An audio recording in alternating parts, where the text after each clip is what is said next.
Ferdinand Louis Alcindor Jr., better known as Kareem Abdul-Jabbar. He was born in the 1940s in Harlem, New York, during the Jim Crow era and grew up during the Civil Rights movement. His mother was originally from North Carolina and a seamstress, and his father was originally from the West Indies and was a cop and part-time jazz player. He is an only child. He wanted to play football but was too tall and bony. However, he did play baseball, and when he got out of the 8th grade, he was 6 feet 9 inches and was still growing. It's been said by his relatives that him being so abnormally tall brought him attention, comments, and jokes at a rate that made him uncomfortable and is the reason for his standoffish demeanor. He lived in Upper Manhattan but chose to hang out in Harlem where there were more black people and also playing basketball.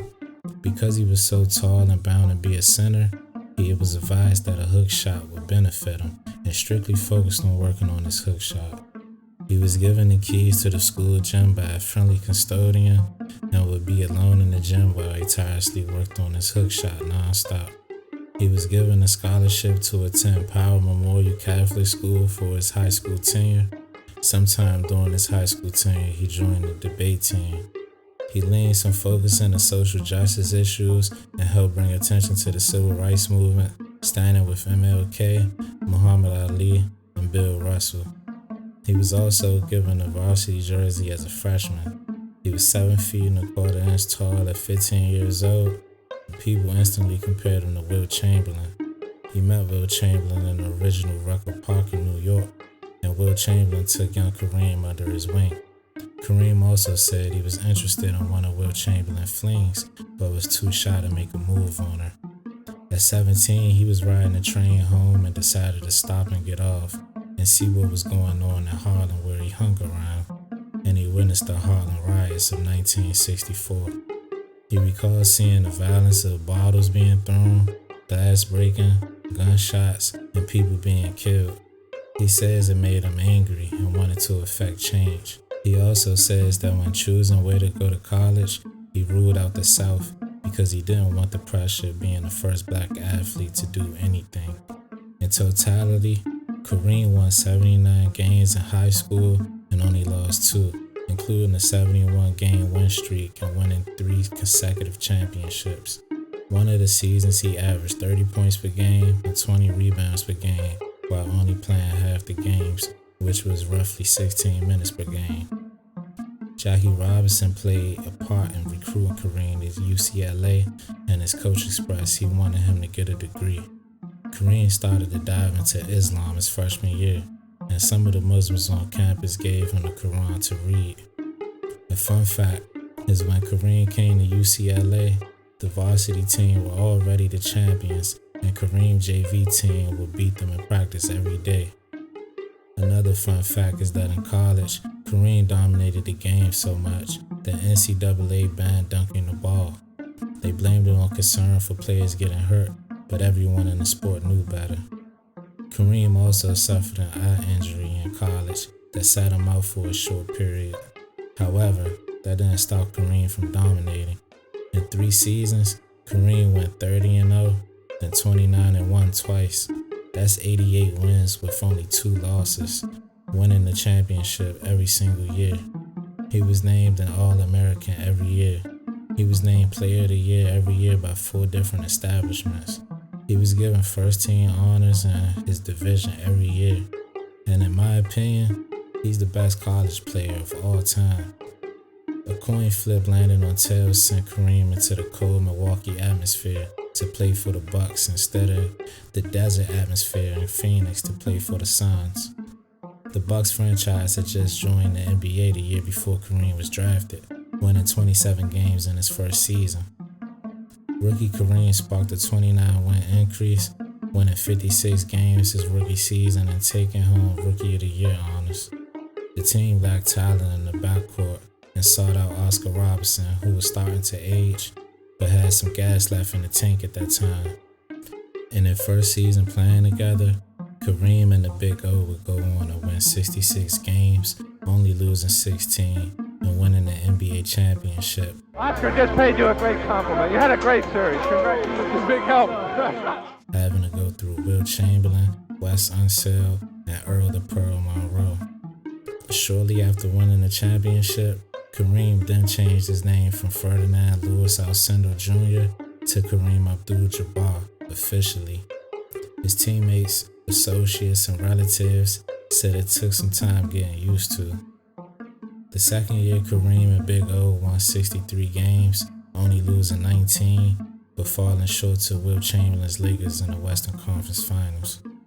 The third year, Kareem and Big O were together. They won 60 games, only losing 22, but falling short to Nate Thurman and Rick Barry in the first series. The final year, Kareem and Big O duo, they won 59 games, only losing 23, but this time falling short to the Boston Celtics with John Havlicek, Dave Cowens, and JoJo White in a 7-game battle. Oscar Robertson announced his retirement at the conclusion of that season, and Kareem, nearing the end of his contract, decided to use that leverage to force a trade back to LA to play for the Lakers. With the Big O now retired, Kareem played 65 of the 82 scheduled games, winning 35 and losing 30, which is 44-game win pace. The Bucks missed the playoffs, and Kareem was traded to the Lakers. The next couple of seasons, he won 2 more MVPs, bringing his total to 5, but wasn't winning any championships or competing. Kareem had built up frustration from his first marriage, a streak of disappointing seasons after winning a title, media scrutiny into his religious beliefs, and at times, players being rough with him on the court. During a game against his old team in the Bucks, he had to demonstrate his skills after receiving an elbow to the ribs. He developed a poor image in the media and done some PR to rectify it.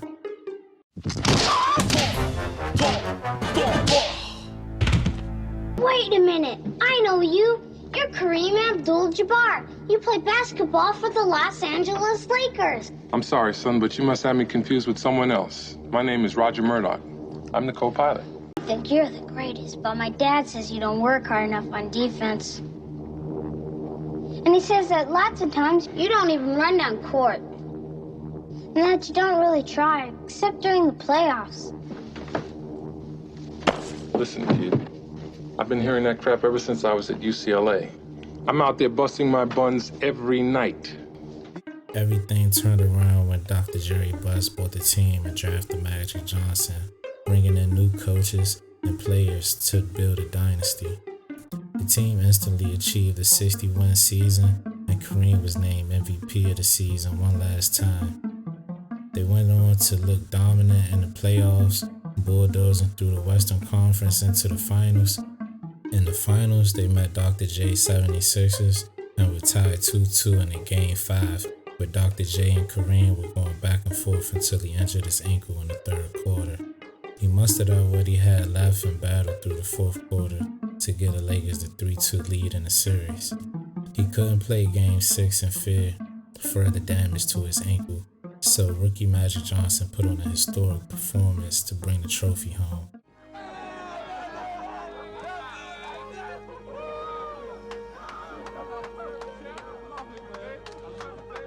Didn't even wait for your boy.